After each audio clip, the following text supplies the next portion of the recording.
आपकी गुनौर विधानसभा और क्षेत्रीय लोगों के लिए ये चुनावी रणनीति क्या होंगी इस समय?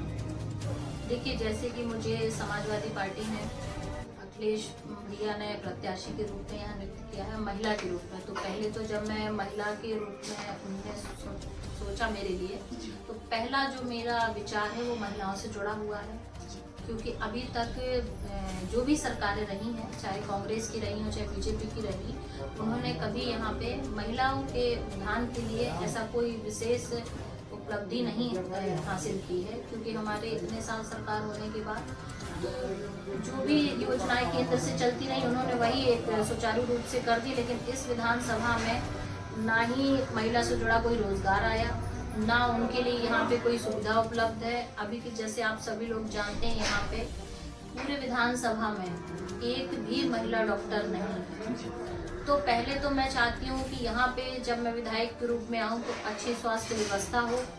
महिलाओं के लिए यहाँ से सतना जिला या वो छतरपुर या कटनी जाती हैं, पन्ना जिला में भी सिर्फ एक महिला डॉक्टर है।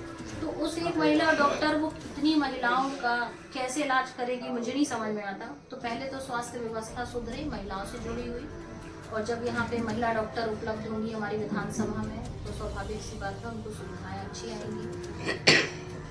और ये रोजगार और शिक्षा के बारे में कुछ बताइए क्षेत्रीय लोगों को।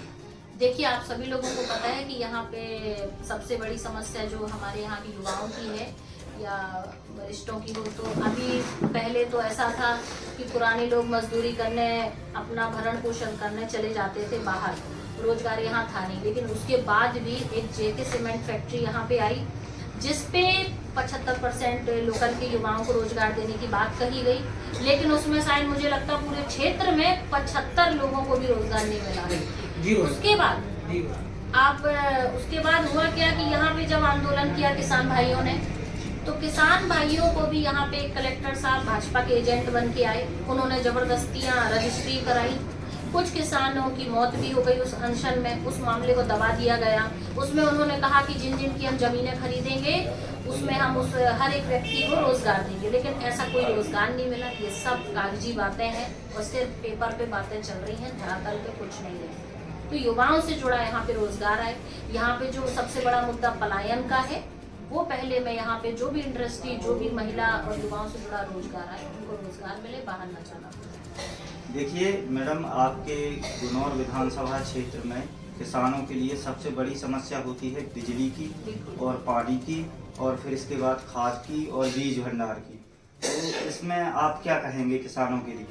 देखिए, अगर आप मेरे विषय में पता करें तो किसानों की समस्या, मैं तो कोई जनप्रतिनिधि नहीं थी, उसके बाद भी मैंने लगातार सोशल मीडिया पे नहीं, धरातल पे आप पता करें, जब भी यहाँ पे ट्रांसफार्मर की, डीपी की कोई दिक्कत हुई, यहाँ पे किसी भी व्यक्ति ने मुझे फोन किया है तो उसका मैंने 4 दिन भी इंतजार नहीं कराया, उनको उनकी व्यवस्थाएं उपलब्ध कराई। चाहे बिजली, कई बार यहाँ पे ऐसा होता था, कुछ ओआईसी हमारे यहाँ आए थे जो जब वो वसूली कर रहे थे तो घर से सामान भी ले लेके जाते थे। उस मुद्दे को मैंने उठाया, और जब मैं यहाँ विधायक के रूप में आती हूँ, आप मुझे चुन के विधानसभा भेजते हैं, तो सबसे पहले जो यहाँ पे कृषि प्रधान हमारा क्षेत्र है, तो जो कृषि से जुड़ी समस्या है बिजली की, वो मैं यहाँ पे सही करूँ, ज़्यादा से ज़्यादा स्टेशन बने तो बिजली समस्या वैसे ही ठीक हो जाएगी। एक यहाँ पे बहुत बड़े मुद्दे हैं कई गाँव में, जो हमारे यहाँ लाइट की आप तारें देखेंगे वो इस तरीके की गल चुकी हैं कि वो मवेशियों के ऊपर, इंसानों के ऊपर गिर रही हैं,